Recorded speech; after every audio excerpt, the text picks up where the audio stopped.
का दिखाने के लिए, तो एक अलग कर दिखाने का आपका जज्बा है, उसके बाद जानना चाहूँगा इस प्रोजेक्ट के माध्यम से खासकर अगर बात करें ओके ओके। देखिए कुछ अलग वो एक नेचुरल इंस्टिंक्ट होती है किसी किसी में, और बहुत लोगों में है। ऐसी बात नहीं है कि कोई हम विरले बने हुए हैं। As a film maker definitely मैं एक्सपेरिमेंट करना चाहता हूँ, नई चीज़ें लाना चाहता हूँ, इनोवेटिव रिवोल्यूशनरी मॉडर्नाइजेशन करना चाहता हूँ, और सभी फिल्म मेकर्स चाहते हैं। किसी को मौका मिल जाता है तो मैं उन ब्लेस्ड लोगों में से हूँ जिसे मौका मिल जाता है। तो ऐसा नहीं है कि मैं कोई जानबूझकर कुछ इस तरह की चीज़ें करने का प्रयास करता हूँ। जहन में जब भी आइडिया आता है तो उस आइडिया जब भी जनरेट होता है किसी भी क्रिएटर के जहन में, तो उसको इम्प्लीमेंट करने के 1 2 3 5 वेज हो सकते हैं, और उनमें से कोई वे आपके लिए वर्क करता है। तो इत्तेफाकन मेरे साथ ऐसे वर्क करता है, ईश्वर का आशीर्वाद है कि वो इनोवेटिव ऐसा नज़र आता है। जहाँ तक आपने कहा कि इस particular film Nandi the saviour में इनोवेटिव चीज़ क्या है और वो कैसे जर्मिनेट हुआ, तो ये बेसिकली ये सपना हमारे जो बड़े भाई साहब हैं हमारे, हम मेरे पार्टनर भी हैं रुद्र दर्पण आर्ट्स कंपनी में, तो ये उनका बेसिकली था कि उनका एक सपना था कि इस तरह का कुछ बने, सुपर हीरो की फॉर्म में नंदी आएँ। लेकिन वो ईश्वर का आशीर्वाद जब होना था, जब हमारी मुलाकात जब होनी थी और ऐसे तो फ्रिक्वेंसीज़ मैच होनी थी, तब वो हुआ। हमने इस कंपनी को फॉर्म किया रुद्र दर्पण आर्ट्स, और इसके तहत हमने इसको बनाना शुरू किया। मगर इनिशियल स्टेज पे हमेशा ऐसा होता है जब भी कुछ आप इनोवेटिव चीज़ें करने जाते हैं, तो एक तो funds, eight the same time जो हमारे साथ जुड़े हुए बाकी लोग हैं वो उनका भरोसा होना चाहिए उस तरह की टेक्नोलॉजी के अंदर। बहुत सारी चीज़ें ऐसे क्वेश्चंस उठते हैं, चैलेंजेस उठते हैं, और चैलेंजेस को फेस करने की आदत मुझे शुरू से नाटक के ज़माने में रही है, ज़माने से। तो over a period of time मैंने रिसर्च की और लगा कि ये टेक्निकली अचीव किया जा सकता है। ये एक 2.5D जैसा जो हमने लुक जैसे इससे पहले भी इंटरव्यूज़ में बात की है, तो और उसके बाद हमने टेस्ट किया, टेस्ट सक्सेसफुल रहा, और उसके तहत अब हम ये शूटिंग कर रहे हैं इस वक्त। सर मैटर ऑफ फैक्ट जैसे आपने भी अपनी बात बोली कि फंड्स जो होता है, basically funds is very important. तो as an independent film maker अच्छा कॉन्सेप्ट होने के बावजूद कितना ज़्यादा मुश्किल एक होता है उस कॉन्सेप्ट को शोकेस करना फिल्म के माध्यम से, हर इंडिपेंडेंट फिल्म मेकर कोई प्रोडक्शन हाउस या कॉर्पोरेट सपोर्ट नहीं करती है। कुछ लोग सपोर्ट करते भी हैं, तो आपका खुद का अनुभव अभी तक का कैसा रहा है?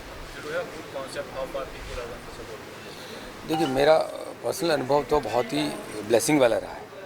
जब अपनी पहली फ़िल्म बनाई तो ये सोचा था कि मैं ही बैठ के फ़िल्म को दुनिया में देखूंगा और कोई देखेगा नहीं, और जितने पैसे कमाए सब चले जाएंगे। फिर भी फिल्म बनानी है, मेरे मन ने आंसर किया यस बनानी है, और फिर फिल्म बनाने उतरे। फिल्म बन गई, फिल्म डिसेंटली वॉचेबल बन गई, और फिर फिल्म बिक गई, कान फिल्म फेस्टिवल हो गया, तो एक पॉजिटिव बूस्ट मिला।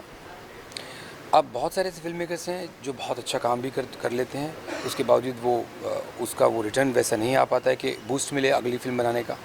मैं ब्लेसिंग ही काउंट करूँगा इसको। तो ये हुआ, फिर दूसरी फिल्म बनाई, उसमें भी सभी नए एक्टर्स थे। वो उस कॉमेडी फिल्म थी, उसका नाम था गलती से मिस्टेक हो गई, वो भी बिक गई, तो थोड़ा धन और आ गया, थोड़ा लोगों को पता लगने लगा कि हम फिल्म बनाना जानते हैं। उसके बाद फिर उससे हमने तीसरी फिल्म बनाई और गांधी की ज़मीन पर, उसमें भी कुछ ऐसा हो गया। फिर टेक इट इज़ी दूसरे प्रोड्यूसर के लिए फ़िल्म बनाई, वो भी इत्तेफाकन। तो मुझे नहीं लगता कि बहुत ज़्यादा टैलेंट जैसे कोई काम हमने किया है। लोग कहते हैं वर्सेटाइल हैं, टैलेंटेड हैं, लेकिन फैक्ट ये है कि ईश्वर का आशीर्वाद है, ब्लेसिंग है, तो हम कर पा रहे हैं। बहुत सारे लोग सारा कुछ होने के बावजूद, टैलेंट होने के बावजूद, रिसोर्सेज होने के बावजूद वो सब नहीं कर पा रहे हैं। तो ये ब्लेसिंग ही है, मैं तो उसको ब्लेसिंग में काउंट करूँगा। तो इसी के तहत अब हम ये फिल्म भी बना रहे हैं। वेस्टर्न कंट्रीज खासकर अभी भी फिल्म को उस तरह से अप्रिशिएट नहीं करती है, तो उसके बारे में बताइए कि इवन कॉन्फ्रेंस फेस्टिवल अगर कोई फिल्म जाती है, हिंदी फिल्म की बात करें, तो काफ़ी लोग का ये मानना है कि the kind of response western film makers और वेस्टर्न फिल्म के उस तरह का रिस्पॉन्स कभी आज तक मिला नहीं किसी भी इंडियन फिल्म को। उसके बारे में बताइए। एक्चुअली ऐसा ट्रू नहीं है। सत्यजीत रे साहब ने ऑलरेडी बहुत बड़ा नाम उस वक्त कर लिया था जब ब्लैक एंड वाइट एरा चल रहा था। इंटरनेशनल फिल्म फर्टिनिटी ने हमेशा इंडियन फिल्म इंडस्ट्री को सराहा है। सिर्फ परसेंटेज की कमी है, क्वालिटी है मगर क्वांटिटी ज़्यादा। अभी नंबर ऑफ़ फिल्म्स भी हम ज़्यादा बना रहे हैं। जो वेस्टर्न कंट्रीज़ फिल्में बनाते हैं, जितने वो शायद, I don't know the numbers, but जितने वो शायद सब मिलके एक महीने बनाते होंगे, हम एक साल में 2 साल में बनाते होंगे, हम एक महीने में बना रहे हैं, उससे भी कम टाइम में बना रहे हैं। तो जहाँ क्वांटिटी है, हाँ थोड़ी क्वालिटी प्लस माइनस होती है, लेकिन यस इंटरनेशनल फिल्म फर्टिनिटी ने हमेशा सराहा है हमें। चाहे इन्होंने सलाम बॉम्बे बनाई हो, या इवन शेखर कपूर साहब ने एलिजाबेथ बनाई है, या यहाँ की बनी हुई फिल्में भी जो हैं, बैंडिट क्वीन है, यहाँ के फिल्म मेकर्स, यहाँ के एक्टर्स यहीं पर बेस्ड चीज़ें हैं, या मुग़ल आज़म है, या बहुत सारी फिल्मों को इंटरनेशनल उन्होंने सराहा है। बहुत सारे ऐसे फिल्म मेकर्स हैं जो अच्छा काम कर रहे हैं। तो मुझे लगता है कि बाहर मैं काफ़ी फेस्टिवल्स में गया हूँ और they never look down upon you in case you know your job. अगर आप टिपिकल वही रेगुलर जो फिल्में या कहानियाँ रही हैं और ट्रीटमेंट रहा है उसी की ही फिल्में लेके वहाँ पहुँच जाएंगे तो डेफिनेटली वो उसमें कुछ इनोवेशन नज़र नहीं आएगी, तो आपको सराह नहीं पाएंगे।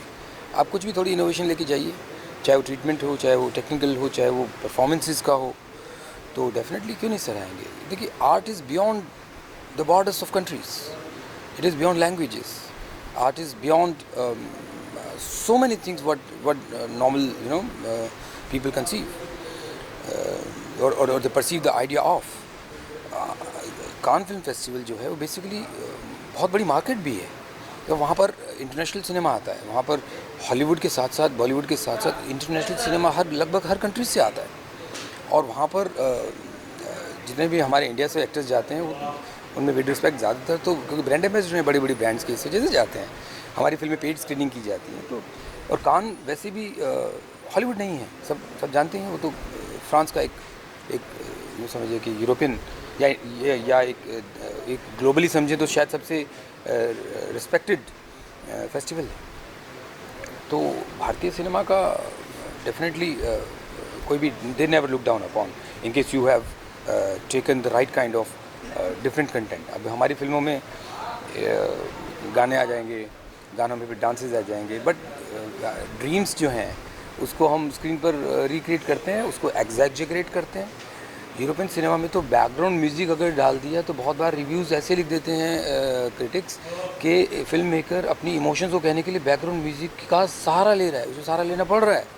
हमारे यहाँ तो बैकग्राउंड म्यूज़िक जब तक ना इमोशन नहीं पहुँचती तो ठीक है, दिस इज़ लाइक क्योंकि कल्चर्स का डिफरेंस है, हम बहुत कलरफुल हैं। हमारी दिवाली, होली, हमारे जो त्यौहार हैं, हम तो डेफिनेटली वो झलकेगा हमारी उन चीज़ों के अंदर। तो बाकी they never look down upon. Bharat ने बहुत कुछ वर्ल्ड को दिया है। इनफैक्ट हमारी जो हिस्ट्री रही है भाई, in case we talk about Hollywood, तो शायद 350-400 साल पुरानी भी हिस्ट्री नहीं है यूएस की। और ना कोई ग्रेटेस्ट किंग्स हैं उस तरह से, ना कोई ग्रेटेस्ट मैथोलॉजी है या बहुत ज़्यादा फ़िलासफ़ीज़ हैं।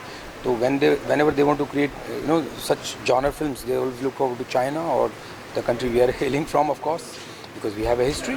We are the longest living civilization. So they never look down upon. I've never met a person. I've met a lot of people, Oscar-winning people also. I've met people those who have in their had the feather of Cannes Film Festival, Rome Film Festival, Toronto. They have won that, and they never look down upon. They give you all the respect and time, and they talk about your subject. They tell your subject to you. So it is not like this. यहाँ पर हम कैसे भी reviews लिखते रहें, fact है कि they never look down upon. Of course her film में बलून उड़ाते रहेंगे, वो सब होगा तो फिर, बट वो फिल्में इस तरह कान फिल्म फेस्टिवल या वहाँ पर। Eight the same time Oscars is Hollywood film fair kind of, वो उनका अपना एक फेस्टिवल है। वाई डू वी एक्सपेक्ट कि हम ऑस्कर ले लेंगे उस फिल्म के लिए? Why do we expect that? हमारे यहाँ फिल्म फेयर हिंदी में होता है, तो साउथ इंडियन कितनी भी अच्छी एक्टिंग की हो उसको हम यहाँ पे बेस्ट एक्टर नहीं देते ना। तो why Hollywood should entertain that, या एक इंटरनेशनल फर्टिनिटी बने। जैसे कान एक इंटरनेशनल एक आर्ट का हब है उस वक्त, तब वो बनता है कि हाँ you are selected in Cannes and then you are being appreciated there. But it's again it's very subjective at the same time. मैंने बहुत यूरोपियन फिल्म मेकर्स को भी जानता हूँ और बहुत सारे कुछ इंटरनेशनल उनके साथ भी मैंने इंटरेक्ट किया है। तो I have never face such thing कि हमें लुक डाउन अपॉन किया जाए। सर लास्टली ये जो प्रोजेक्ट है आपका, ये कहना चाहूँगा कि जो प्रोजेक्ट इन्फ्लुएंस करता है, मतलब आप मेंटली समझते हैं प्रोड्यूसर्स की या दर्शकों की star value, face value of a person, जब सेल आउट करना होता है इस तरह के प्रोजेक्ट्स बनाना होता है, तो आपने अभी तक जो सफ़र रहा है बनाने से लेकर आगे जो आपको लग रहा है फ्यूचर होने वाला है, कैसा लगता है कि आप जैसे फिल्म मेकर जिनका of thinking out of the box thinking है, कितना ज़्यादा मुश्किल है, आसान होता है? और ये जो star value, face value system है, वो अभी एग्जिस्ट करता है या नहीं करता है, या कॉन्टेंट इज़ मोर इम्पोर्टेंट, क्या है सिनेरियो? कंटेंट सभी सिनेरियोज़ में, हर काल में, हर लैंग्वेज में, हर कंट्री में हमेशा सुप्रीम रहता है। स्टार वैल्यू उसको एडअप करती है, उसको कैटलिस्ट का काम करती है उसमें, उसको कामयाबी की सीढ़ियों पर और ज़्यादा तीव्रता से और ज़्यादा ब्रॉडर लेवल पर लाने में हेल्प करती है। मगर फाइनली कंटेंट ही वर्क करता है, वरना किसी भी स्टार की फिर तो फिल्में फ्लॉप नहीं होनी चाहिए। हमारे सामने तो सारे वर्ल्ड के टॉप स्टार्स की भी फिल्में फ्लॉप हुई हैं। तो कंटेंट तो हमेशा ही सुप्रीम रहा है। Content is king is a universal and very true statement. I truly believe in that. बची बात कि जिस तरह की फिल्म मेकिंग या इंडिपेंडेंट जो फिल्म मेकर्स काम कर रहे हैं, तो वो तो टाइम ही उनका है। देखिए, कॉर्पोरेट्स हाई बजट और स्टार वैल्यू को ज़्यादा सपोर्ट करते हैं। इंडिपेंडेंट प्रोड्यूसर्स भी सोचते हैं थोड़े पॉपुलर फेसेस हों ताकि पोस्टर वैल्यू बने, ताकि ज़्यादा से ज़्यादा हम लोग इसको ऑडियंस तक पहुंचा सकें। But at the same time हमें ये समझना होगा। मैं कट कर लूँ? क्या अकल नहीं है क्या? हाँ, वो बता रहे हैं तो भी नहीं सुन रहे हो। हाँ, दोबारा कर लेते हैं, उसको रोल कर लेते हैं। क्या क्वेश्चन फिर से कर लें आप? इस फिल्म के बारे में यही है कि बहुत ही यूनिक फिल्म है ये। अपने आप में एक मुझे लगता है कि हिंदुस्तान की नहीं, वर्ल्ड की पहली फिल्म होगी जो हम इस मेथड पे बना रहे हैं। अगर यही कोई बड़ा प्रोडक्शन हाउस बनाता तो वो कम से कम 100 करोड़ में बनाता, लेकिन हम लोग थिएटर से रिलेटेड हैं। और सुनील प्रेमराज जी जो डायरेक्टर हैं, इस फिल्म के प्रोड्यूसर भी हैं, वो बहुत ही क्रिएटिव हैं, बहुत ही अच्छे टेक्नीशियन हैं। तो उन्होंने मेथड तलाशा और जिसका खुलासा बाद में जब लोग फिल्म देखेंगे तो पता चलेगा। क्योंकि हम अगर कोई 100 करोड़ बना रहा है तो हम इसको 25 करोड़ अचीव कर रहे हैं इस तरह से। तो ये अपने आप में एक नया ही वो है।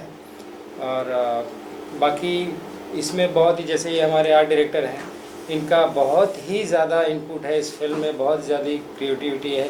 जो इन्होंने बाइक बनाया है, इन्होंने शिव मूर्ति बनाई, जितने भी मतलब पार्ट हैं आर्ट डायरेक्शन के, इन्होंने इतना यूनिक बनाया है कि अगर कोई फिल्म देखेगा तो शायद सर्च करेंगे कि कहाँ, मतलब ऐसी चीज़ें अभी तक अवेलेबल नहीं है। मतलब हमारी इंडस्ट्री में, मैं प्रोडक्शन कंट्रोलर हूँ, मैं तकरीबन 25 सालों से काम कर रहा हूँ, लेकिन जो इन्होंने क्रिएट किया हुआ है ऐसा अभी तक मैंने देखा नहीं है। और बाय डिफ़ॉल्ट हमें मिल गए और इतना अच्छा, इतना यूनिक काम किया है कि इनकी जितनी तारीफ़ की जाए कम है। लोग फिल्म देखेंगे तो वाह, मतलब तलाशेंगे कि इन्होंने मास्क बनाया है, इन्होंने कॉस्ट्यूम बनाया है जो हमारे सुपरमैन के हैं। बाकी ऐसे बहुत सारी चीज़ें हैं जो हम तलाशते हैं, लेकिन उन्होंने मतलब 2 महीने में वो भी थर्माकोल और बाकी टूटी फूटी चीज़ों से ऐसी चीज़ें क्रिएट कर दी है जो हम अगर ख़रीदते तो हमारा बजट नहीं था शायद उतना। बाकी सुनील प्रेमराज जी के बारे में जितना मतलब तारीफ़ करें हम कम है। अभी हमारी टेक इट इज़ी फिल्म, उनकी जो पिछली कमर्शियल फिल्म है, वो 60 सिनेमा हॉल में हमारा गुजरात में रिलीज़ करें हम लोग। थोड़ा कोविड की वजह से डिले हो रहा है मामला, अदरवाइज़ और हम रिलीज़ करने वाले थे।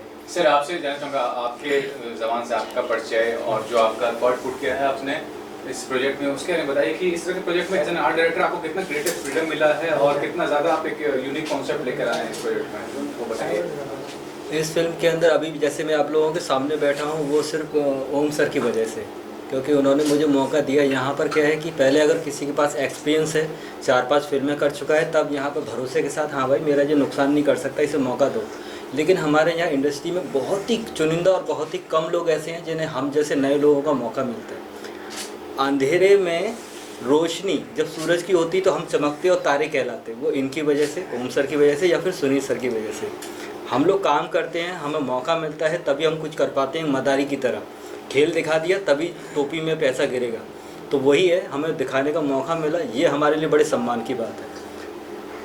फिल्म के अंदर जैसे यूनिक जो कुछ काम होते हैं, हम लोगों ने अपनी उम्र में जो सीखा है, कॉलेज के अंदर अपने सीनियर से या जो भी चीज़ें हमने सीखी हैं, उसका सही रिजल्ट और फल मिलता है वो सिर्फ इन लोगों की वजह से। इस फिल्म के अंदर काम करने का मौका मिला। कुछ ऐसे टेक्निकल पॉइंट थे जिन जगहों पर मैंने भूल की, जिस जगह पर सर ने मुझे माफ़ किया, सुनील सर ने मेरे को मौका दिया। हम लोगों को टेक नहीं मिलता, ओके रीटेक नहीं मिलता, पर लेकिन मुझे कई बार रीटेक मिले।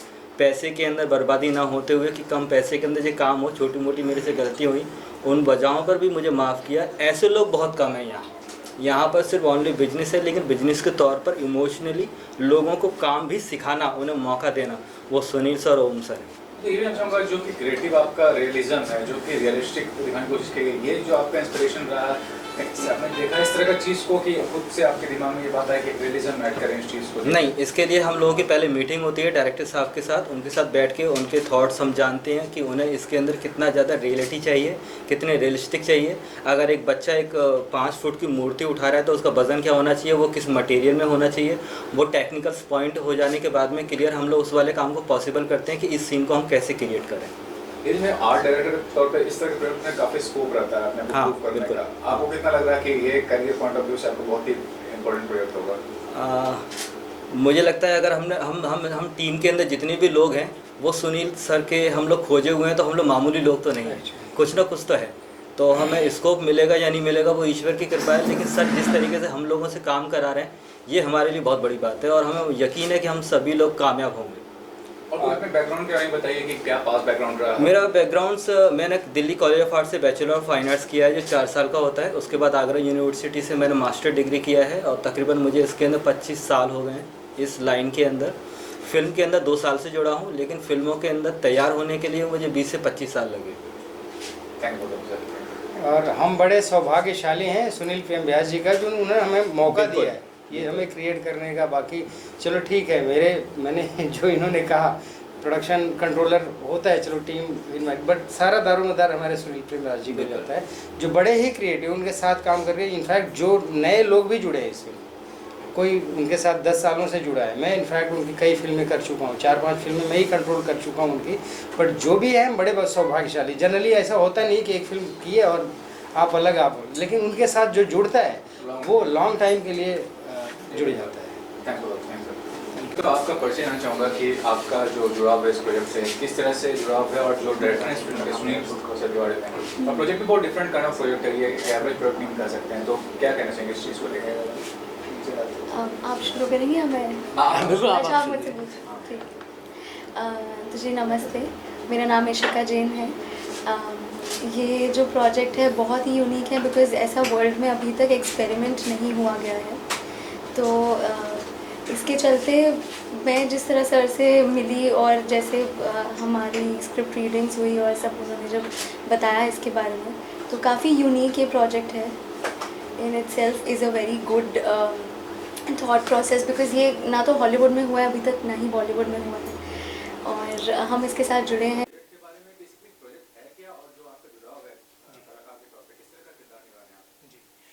पर्सनली मैं आलोक कपूर, थिएटर बैकग्राउंड है मेरा, और सुनील प्रेम व्यास जी से मेरा पुराना जुड़ाव है। इनकी फिल्म गांधी ज़मी पे, टेक इट ईज़ी, जो बहुत चर्चित रही फिल्म, उसमें भी मैं था, और इसमें मैं एक रॉ चीफ का रोल कर रहा हूँ। और मैं इसे अपना सौभाग्य समझता हूँ कि सुनील जी ने मुझे इस रोल के लिए चुना, और मैं लकी समझता हूँ कि एक बहुत ही टैलेंटेड डायरेक्टर के साथ मैं काम कर रहा हूँ, जिसके पास विज़न है, और बहुत अच्छे, खुद भी वो राइटर भी हैं, स्टोरी वो उनकी ही है। और ये सिर्फ एक वीएफएक्स फिल्म इसको नहीं कह सकते, फिल्म जो है वो इस पूरे स्टोरी को लेके चलती है। मतलब आपको फिल्म में हर सीक्वेंस के बाद लगेगा अगला सीक्वेंस क्या, अगला सीक्वेंस क्या। आप वीएफएक्स के इफेक्ट से भी अचंभित होते रहेंगे और स्टोरी के प्रवाह में, कहानी के प्रवाह में आप बहते चले जाएंगे। और मैं समझता हूँ कि शायद इस फिल्म से इस इंडस्ट्री को, और मैं कहूँगा इस देश को, एक नया हीरो मिलेगा, आनंद नंदी। सर आपसे चाहूँगा आप परिचय जो जानते हैं प्रोजेक्ट के बारे में, जो डायरेक्टर सर हैं और जो प्रोजेक्ट है बेसिकली, और जो आपका कैरेक्टर है उसके बारे में कीजिए, क्या कहना चाहेंगे? अच्छा, मेरा नाम नीलेश यादव है और मैं थिएटर बैकग्राउंड से हूँ।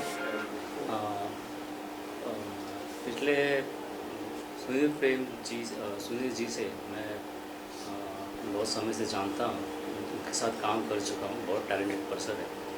फिल्म के बारे में अगर मैं बात करूँ तो एक अलग फिल्म है जो हम लाइव कैरेक्टर जो कर रहे हैं उसमें हम एनिमेशन दिखाने वाले हैं। एनिमेशन के माध्यम से हम ये प्रेजेंट करने वाले हैं। ऐसा ये पहली बार हो रहा है, हम पहली बार कर रहे हैं इस कैरेक्टर को। जो इस फिल्म में जो कैरेक्टर है जो मेरा प्रोफेसर का है, और ये प्रोफेसर एक साइंटिस्ट है और एक गैजेट के बारे में, गैजेट को लेके काफ़ी लोग सर्चिंग में लगे रहते हैं, किस तरह का नयापन इस तरह। एज एक्टर मैं कहना चाहूँगा इन्होंने बहुत नएपन से, बहुत इंटरेस्टिंग ढंग से अपने किरदार को निभाया है। जो आपको कहीं कहीं कॉमिक रिलीफ भी देगा और फिल्म के में आपका इंटरेस्ट बनाए रखेगा। मैं समझता हूँ आपका कैरेक्टर बहुत चर्चित रहेगा। और आप दोनों से ये जानना चाहूँगा, ये जो फिल्म है बेसिकली अगर देखा जाए तो इसमें VFX हो गया जी। या और भी जो टेक्निकल पार्ट है वो ज़्यादा स्ट्रॉन्ग है। तो एज एन आर्टिस्ट आपको क्या लगता है, आपको कितना प्रूव करने का मौका मिलेगा इस प्रोजेक्ट में? नहीं, इस फिल्म में एक चैलेंजिंग फिल्म है ये सबके लिए, पूरी टीम के लिए। और मैं समझता हूँ कि इसमें आप कैरेक्टर अपना पूरी तरह से पोर्ट्रे कर रहे हैं। एक तकनीक अलग है, मगर जो कहानी का प्रवाह जो है, सब्जेक्ट है, उससे कहीं से भी हटती नहीं है, कहीं भ्रमित नहीं करती है फिल्म। और तकनीक अलग है, लेकिन जैसे एनिमेशन में होता है, जैसे एनिमेशन जो करते हैं वो करने के बाद उनका एक अलग माध्यम होता है और हम अलग माध्यम से है। जैसे हम लाइव कैरेक्टर प्ले करते हैं, उस लाइव कैरेक्टर को प्ले करते करते हमें उस एनिमेशन में उस कार्टून में हमें डालना है और उसी तरह से हमें प्रेजेंट करना है। ये हमारे लिए बहुत चैलेंजिंग रोल है। ये सबसे बड़ा चैलेंजिंग है कि कार्टून जैसे दिखो, कार्टून जैसे प्ले करो और कार्टून जैसे चलो कूदो, सब एक्सप्रेशन भी कार्टून जैसे हो। ये बहुत हमारे लिए एक अलग नयापन है जो हमने बहुत प्रूव किया है। और मैं इसके लिए श्रेय देना चाहूँगा अपने सुनील सर को, सुनील प्रेम व्यास जी को। डेफिनेटली बहुत मेहनत की उन्होंने, मतलब इतना पैशनेट है और इतना प्यार से काम कराते हैं। मतलब उनके साथ काम करते हुए आप सेट पे जाते हैं कि आपको कॉन्फिडेंस आ जाता है, अरे एक्शन बोलने वाले जो डायरेक्टर है सुनील प्रेम व्यास है और हम सब अच्छा करेंगे। लास्टली थोड़ा आपके प्रोफेशनल जो अभी तक का सफर रहा है, जी। कि आपने जो शुरुआत रही और जो प्रोजेक्ट्स किया आपने जो कर रहे हैं उसके बारे में थोड़ा हाईलाइट कीजिए। जी, मैं वैसे थिएटर बैकग्राउंड से हूँ और जहाँ तक फिल्म के सवाल है तो मैं प्रकाश झा के माध्यम से ही फिल्म इंडस्ट्री में आया। उनका मैंने एक सीरियल किया था विद्रोह, उसके बाद उनकी फिल्म के लिए मैंने गंगा जल, और एक उनकी फिल्म की थी दीदी जिसमें मैंने नेगेटिव किरदार निभाया था। और उसके बाद सुनील प्रेम व्यास जी की टेक इट इजी की, अभी एक फिल्म मेरी रिलीज़ होने वाली है रिफॉर्म भावेश जी की, और अभी हाल फिलहाल एक वेब सीरीज़ करके आया हूँ धुरंधर, जो 2022 में मैं समझता हूँ कि मार्च तक OTT प्लेटफॉर्म पे आएगी। सर आप बताइए कुछ, आपका प्रोफेशनल बैकग्राउंड रहा है? मेरा प्रोफेशनल बैकग्राउंड मतलब थिएटर से ही है। 2001 से मैं थिएटर कर चुका हूँ और कुछ सीरियल भी किए, मराठी किए, हिंदी ड्रामा किए हैं, हिंदी मूवीज़ किए हैं, इनके साथ 2 मूवीज़ किए हैं सुनील जी के साथ। और मैं उसके साथ साथ एक एनिमेटर भी हूँ और एनिमेशन के इंडस्ट्री में मैं एक एनिमेशन भी करता हूँ। तो ये करते करते मुझे बहुत अच्छा लगता है कि दोनों तरफ से मुझे है ना, एक्टर हो तो एनिमेशन करने को मिलता है और एनिमेटर हो तो एक्टिंग करने को मिलती है। तो ये 2 माध्यम मेरे लिए बहुत, इस फिल्म के लिए बहुत ज़रूरी है। ये बहुत अच्छा लगता है इस तरह का काम करके। Thank you very much. Thank you very much. आपका जो एसोसिएशन है और सुनील सर के बारे में जो डायरेक्ट कर रहे हैं, कितना अलग मानते हैं इस प्रोजेक्ट को और क्या अलग है और क्या यूएसपी मानते हैं इस प्रोजेक्ट को? सर नमस्कार, मेरा नाम अक्षय सोनटके है। इस फिल्म में मैं रंचाबुक कर रहा हूँ। ये ऐसा है कि भैराज जो लीड हैं, विलन जो कर रहे हैं अभिजीत भैया, उनके बेटे हैं, मैं उनका बेटा हूँ, और जो किरबेता है एक जो मेरी है वो मेरी सिस्टर बनी हुई है। फिल्म के बारे में देखा जाए तो वर्ल्ड में, जैसा कि मैम ने कहा, वर्ल्ड में सबसे पहले फिल्म बन रही है ये, एनिमेशन फिल्म बन रही है एक्टर्स को लेके। तो आप इस फिल्म को अगर देखेंगे तो मैं बिल्कुल ये बता नहीं सकता कि मैं शूट जो कर रहा हूँ वो कितना बेहतरीन शूट कर रहा हूँ। और सुनील सर की क्या बात है, वैसे मैं सुनील सर के साथ ये पहला प्रोजेक्ट कर रहा हूँ, लेकिन जैसा मैंने उनको देखा है इन सारे शूट्स में, बहुत ही बढ़िया डायरेक्टर हैं। और सर के बारे में मैं जितना बोलूँ, जितनी तारीफ़ करूँ उतनी कम है, क्योंकि आप उनसे जब मिलेंगे, जब आपका उनके साथ इंटरेक्शन होगा तो आप खुद ये बात बोलेंगे। मैं तो क्या ही बोल सकता हूँ उनके बारे में। और सर का एक्सपीरियंस, सर इतने साल से इंडस्ट्री में हैं, तो उनके बारे में मेरे पास शब्द नहीं है कहने के लिए। सबसे पहले ये इतने मतलब अच्छे डायरेक्टर और इतने अच्छे कॉन्सेप्ट उन्होंने जो लेके आया है इस फिल्म का, जो उन्होंने हम लोग का जो कैरेक्टर बिल्ड किया है वो, प्लस ईच एंड एवरीथिंग। आप हीरो ले लें, आप विलन्स ले लें, मैं विलन पार्ट में हूँ और हीरो पार्ट में हमारे अपूर्व भैया हैं। तो आप जब उनका इंटरव्यू करेंगे तो वो भी कुछ आपको अच्छा ही अच्छा बताएंगे। ये तो है। और ये कॉन्सेप्ट तो खैर जैसा कि सबने कहा, कॉन्सेप्ट बहुत बढ़िया है। आप जब ये स्क्रीन पे आएगा तब आप देखिएगा। Professional background as an actress, क्या वर्क किया आपने, how have been the struggle phase और अभी तक जो किया प्रोजेक्ट किया हाईलाइट कीजिए और फ्यूचर में क्या करने वाली है, क्या बताइए। जी देखिए, स्ट्रगल तो नेवर एंडिंग था, काफ़ी लंबे समय तक चला। I think I guess around 4.5 about 5 years। और ऐसा होता है कि आपको अच्छे लोग बहुत ही कम मिलते हैं, और जब आप इस सेट पे आते हैं आपको लगता ही नहीं है कि आप काम करने आ रहे हैं। सब एक परिवार जैसा है, पूरी टीम, सब लोग इतने अच्छे हैं, और सब सर ने चूज़ किए हुए हैं। तो सर खुद जैसे हैं वो बिल्कुल वैसे ही सारे, चाहे एक्टर्स हों, चाहे असिस्टेंट्स हो, चाहे कोई भी, हम किसी भी टीम में से किसी को भी लिए और रही बात मेरे स्ट्रगल की, तो मुझे फाइनली जो अच्छे लोग जो कहते हैं, जो मुझे मिल गए हैं, मेरे जो मेंटोर हैं सुनील सर हैं। सुनील सर के बारे में जितना कहा जाए उतना कम है, क्योंकि वो एक ही चीज़ नहीं कर सकते, वो सारी ही चीज़ें करते हैं। ऐसा नहीं कि वो सिर्फ डायरेक्शन ही कर रहे हैं, वो हर चीज़ करते हैं। वो हमें समझाने से लेके छोटी टेक्निकलिटी से लेके, उन्हें ऐसी कोई चीज़ नहीं है जिसके बारे में उन्हें नॉलेज नहीं हो या उन्हें ना पता। वो हर चीज़ वो बहुत ही बखूबी से करते हैं। और ये भी जो प्रोजेक्ट है ये बहुत यूनिक है। लाइव एनिमेशन करना, पूरा का पूरा शूट क्रोमा पे करना इज़ वेरी वेरी डिफ़िकल्ट। तो hats off to Sunil sir, and we feel really blessed that were a part of this. Sir वैसे तो इसके पहले मैंने काम किया हुआ है इंडस्ट्री में, सीरियल्स किए हुए हैं, एड फिल्म किया हुआ है, और ये फिल्म मेरी पहली है। वेब सीरीज़ की हुई है इसके पहले, स्कैम 1992 आपने देखा होगा, वो किया हुआ है मेरा। वूट पे अभी चल रहा है इलीगल सीज़न 2, वो किया हुआ है मेरा। और स्ट्रगल तो काफ़ी लंबा चला है, स्ट्रगल के बारे में क्या ही बोल सकता है। इवन तो अभी भी हम लोग स्ट्रगल कर ही रहे हैं।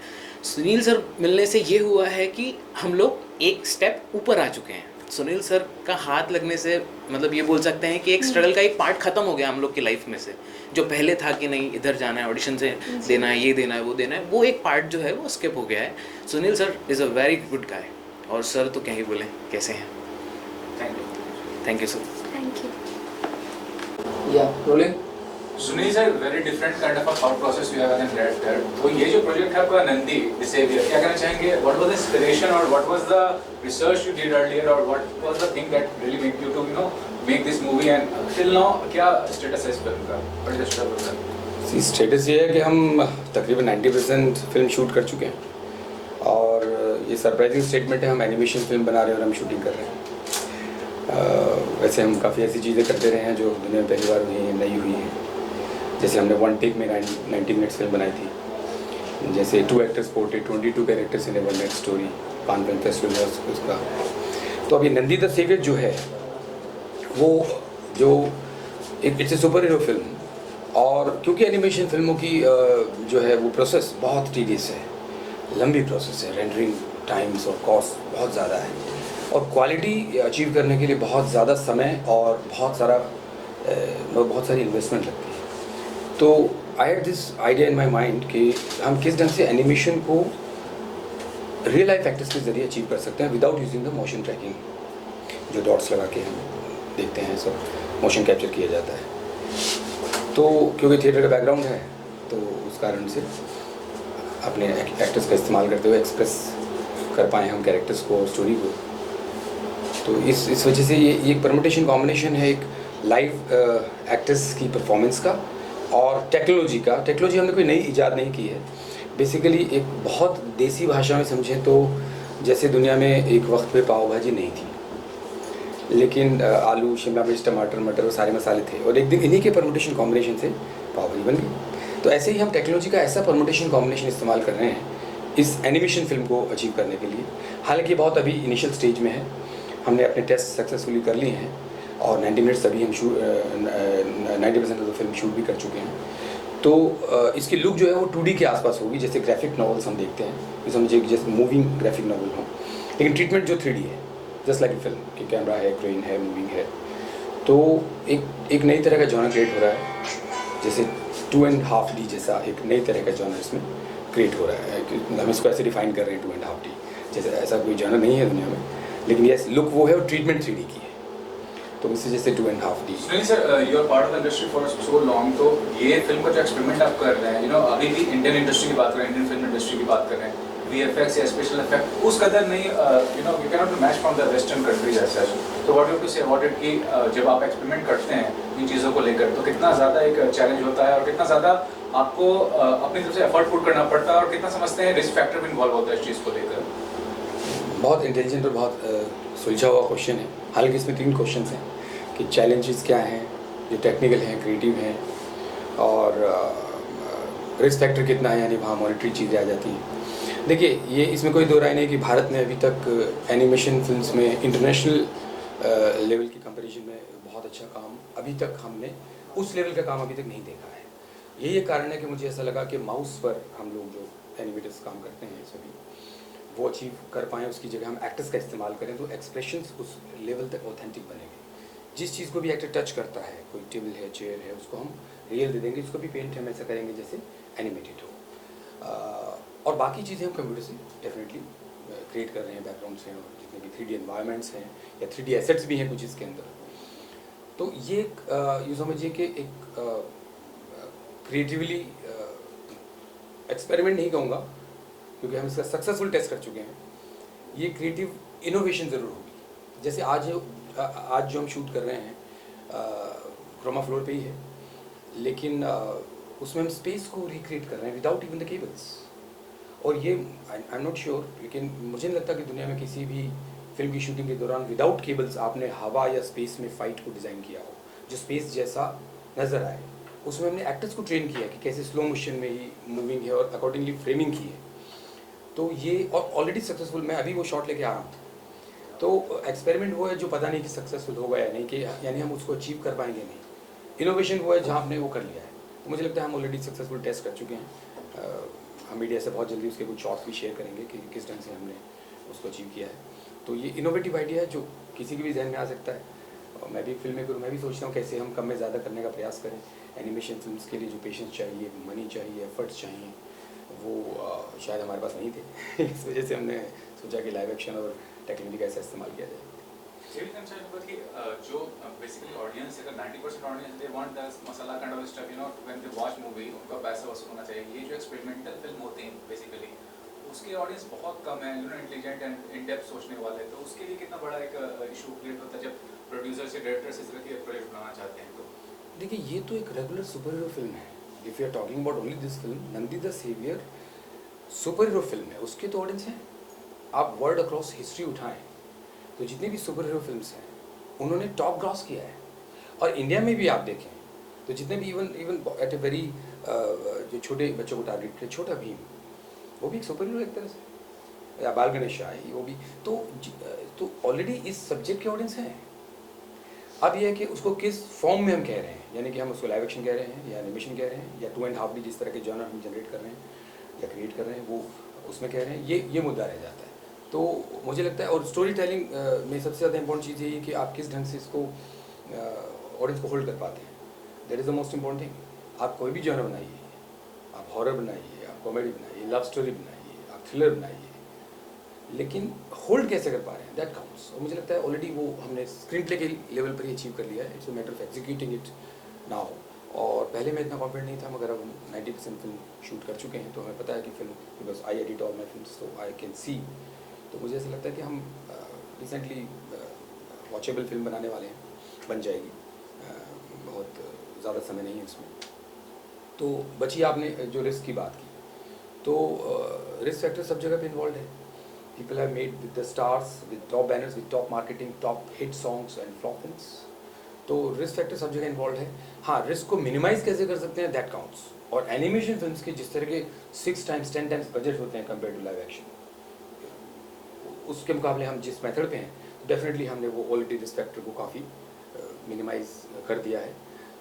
तो और आज प्लेटफॉर्म्स भी ज़्यादा अवेलेबल हैं, apart from cinema we have OTT, we have TV and animation फिल्मों में डबिंग का स्कोप बहुत ज़्यादा होता है कि डब होकर इंटरनेशनली कहीं भी जा सकती है। तो मुझे लगता है कि रिस्क फैक्टर रहता है, हर चीज़ में रहता है, लेकिन इसमें हमने ऑलरेडी इसको काफ़ी मिनिमम लेवल पर हम लेके ऑलरेडी आ चुके हैं। टॉकिंग अबाउट 50% पहले तो अपने पोटेंशियल अपना शोकेस किया, you know, the artist with in project बनाया, टेक इट इजी बनाया, आर्टिस्ट विद इन FTI में काफ़ी प्लॉट किया, big part of the syllabus. तो ये बताइए, ये जो out of the box thinking आपकी है और बिगिंग डायरेक्टर्स एंड एक्टर्स, और you can call it an actor and director, ये दोनों प्लेटफॉर्म पे खुद को मैनेज करना कितना ज़्यादा डिफिकल्ट होता है? हाँ, ये पहले भी मैं इसी क्वेश्चन का आंसर काफ़ी इंटरव्यूज में दे चुका हूँ। बहुत डिफ़िकल्ट नहीं है, एटलीस्ट मैं ये कह सकता हूँ क्योंकि मैंने वो किया है। लेकिन जिन लोगों ने नहीं किया है मैं उनको गाइड नहीं कर सकता कि ईजी है। लेकिन बहुत सारे ऐसे लोग हैं, एक फिल्म मेकर नहीं है, बहुत सारे ऐसे फिल्म मेकर्स हैं जो करते रहे हैं पहले भी। अभी तो टेक्नोलॉजी बहुत हेल्पिंग है, यानी कि मॉनिटर्स लगे हुए हैं, मॉनिटर्स का फ्लैग घुमा दिया, जहाँ हम घूम रहे हैं वहीं मॉनिटर्स घूम जाते हैं, वी कैन सी। एक वक्त था जब पूरे दिन शूट करने के बाद शाम को टेंट में रील चला के देखी जाती थी, राज कपूर साहब और मनोज कुमार साहब के समय में। तब तो कैमरामैन के अलावा किसी को भी, सिनेमेटोग्राफर के अलावा किसी को भी नहीं पता होता था कि फ्रेम में आया क्या है, बैकग्राउंड में क्या है, लाइट स्टैंड आया है, कोई जानवर पीछे घूम रहा है, क्या है, कुछ नहीं पता होता था। तो आज तो technology is helping so much. Lot of examples internationally also. Andy Serkis का एग्जाम्पल है, मोशन ट्रैकिंग की मैंने बात की, मोशन ट्रैकिंग के गॉड हैं एंडी सर्किस टुडे। तो उन्होंने Lord of rings, planet of apps के ऑस्कर मिला उनको। और वो डायरेक्टर भी हैं अभी, जो मोगली की सीरीज़ उन्होंने और डायरेक्ट भी की, is a producer also. So there are lot many names even in contemporary cinema in India. तो ऐसा नहीं है कि मैं कुछ खास और बहुत डिफरेंट कर रहा हूँ। चैलेंजिंग बस इतना ही हो जाता है कि एट ए टाइम आपकी कंसंट्रेशन एक से ज़्यादा जगह पर होनी चाहिए, लेकिन वो आर्ट हमने थिएटर में ऑलरेडी डेवलप कर ली थी। तो मुझे ऐसा लगता है कि मेरे लिए इतना, इससे पहले की जो 3-4 फिल्में जो मैंने बनाई हैं उसमें मैंने लीड कैरेक्टर्स किए। गांधी की ज़मीन पे फिल्म 1 टेक फिल्म है 90 मिनट्स की, उसमें मैं डायरेक्टर भी था, एक्टर भी था, प्रोड्यूसर भी था। तो ऐसा हो सकता है, ऐसी बात नहीं है। और आगे आने वाली जनरेशन और भी ज़्यादा स्मार्ट होगी, है। सभी के अपने खुद के चैनल्स तक हैं, खुद ही क्रिएट करते हैं, खुद ही लिखते हैं, खुद ही इसको एक्ट करते हैं, एडिट करते हैं, उसका CGI कर लेते हैं, उसके अंदर कलर ग्रेडिंग कर लेते हैं, उसको रिलीज़ भी खुद कर देते हैं और सारी दुनिया को दिखा भी देते हैं।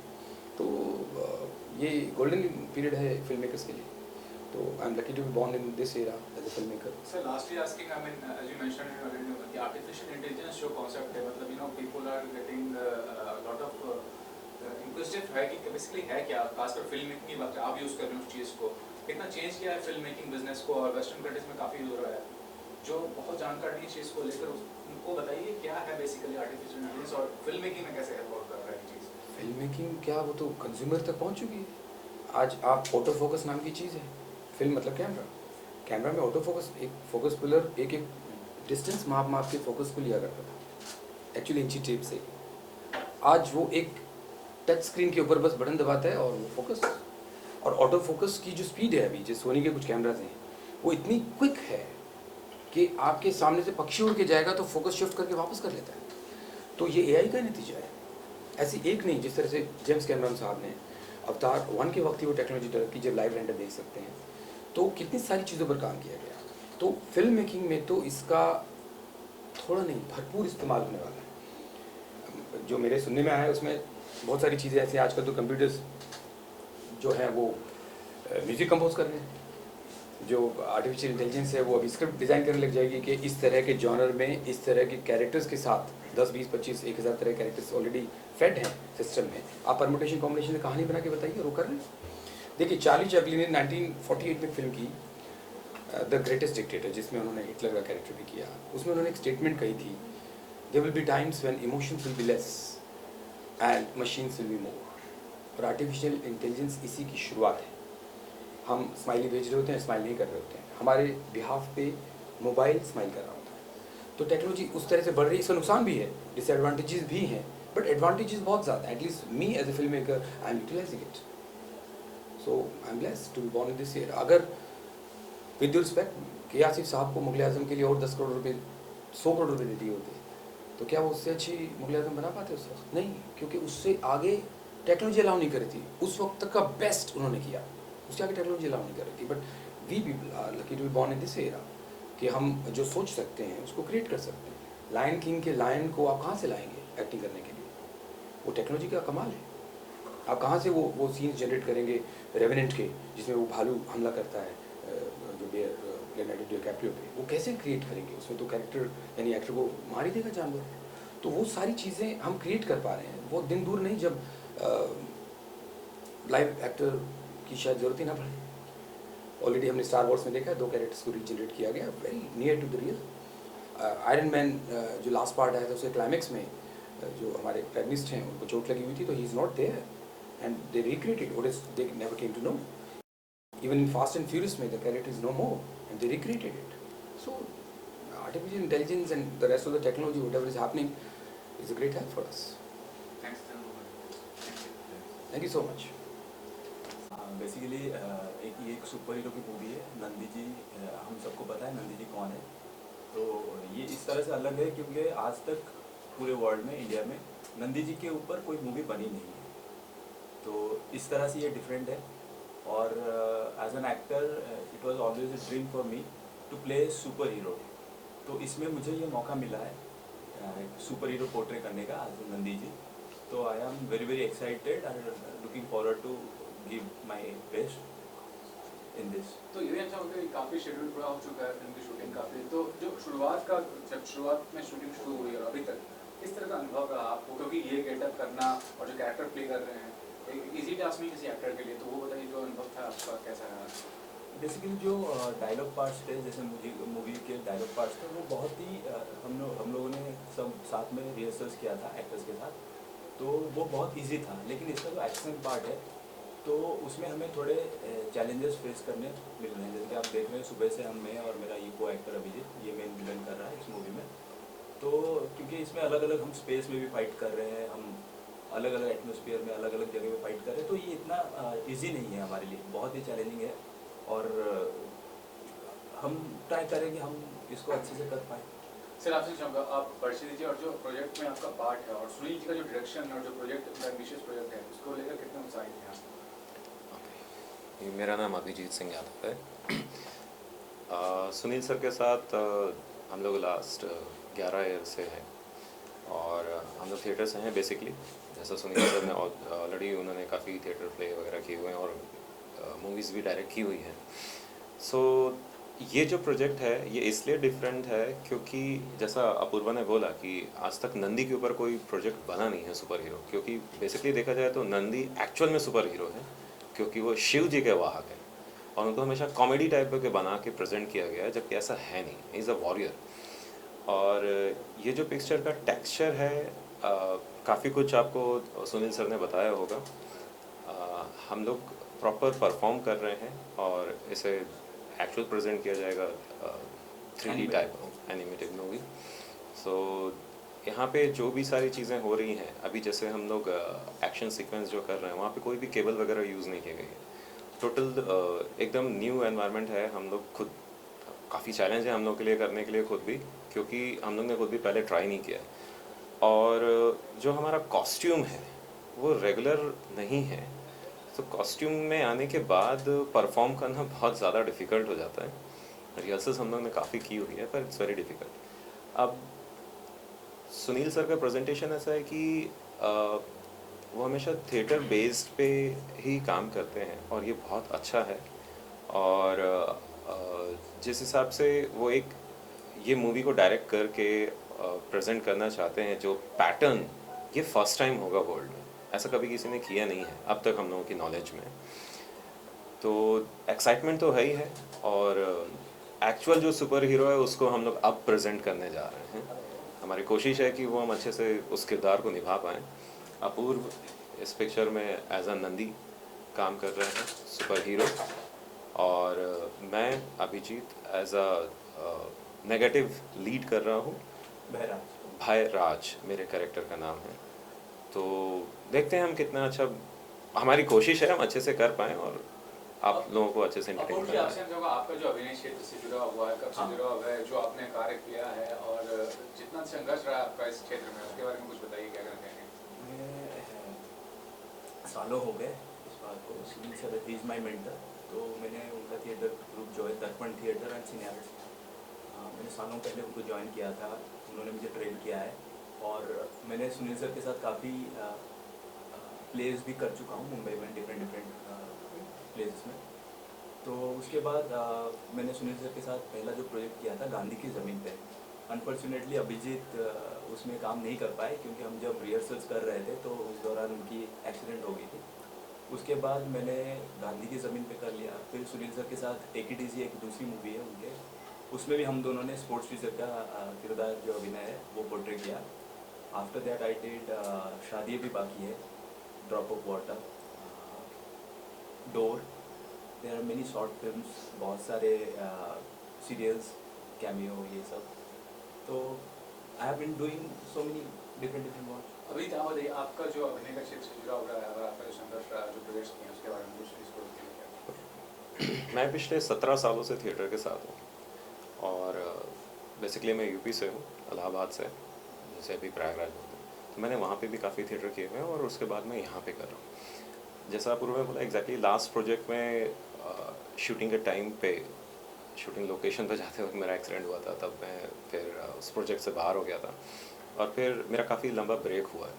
तो इस प्रोजेक्ट से मैं वापस इंडस्ट्री में कम बैक करने की पूरी कोशिश कर रहा हूँ. और जैसा तो सब जानते हैं कि काम ऐसे ही नहीं मिलता. अगर आपके पास थोड़ा सा भी टैलेंट है और उसकी कदर करने वाले लोग हैं तो तभी आपको काम मिलता है. तो कोशिश है, जैसा सुनील प्रेमव्यास सर ने हम लोगों से उम्मीद की है, मैं और अपूर्व हम लोग वैसा परफॉर्म कर पाएँ और ऑडियंस को भी ये अच्छा लगे. लास्टली आप दोनों ये बताइए कि ये प्रोजेक्ट जो है, इस तरह का प्रोजेक्ट खासकर कितना ज़्यादा आपको फ्रीडम देता है, क्रिएटिव फ्रीडम देता है, कितना ज़्यादा एक चुनौतीपूर्ण रहता है आर्टिस्ट को अपना एक्टिंग पोटेंशियल, क्योंकि टेक्निकल फिल्म है ये, वीएफएक्स यूज होता है, स्पेशल इफेक्ट्स. तो आप बताइए कितना ज़्यादा आपको एक प्लेटफॉर्म मिलता है प्रूव करने का. सर फ्रीडम तो नहीं मिल रहा है, मतलब चैलेंजेस मिल रहे हैं. ये नॉर्मल मूवी नहीं है और जैसे कि अभिजीत ने बताया, ये हम 3D एनिमेटेड फॉर्म में प्रेजेंट करेंगे. तो हमें नेचुरल एक्टिंग करनी नहीं होती है.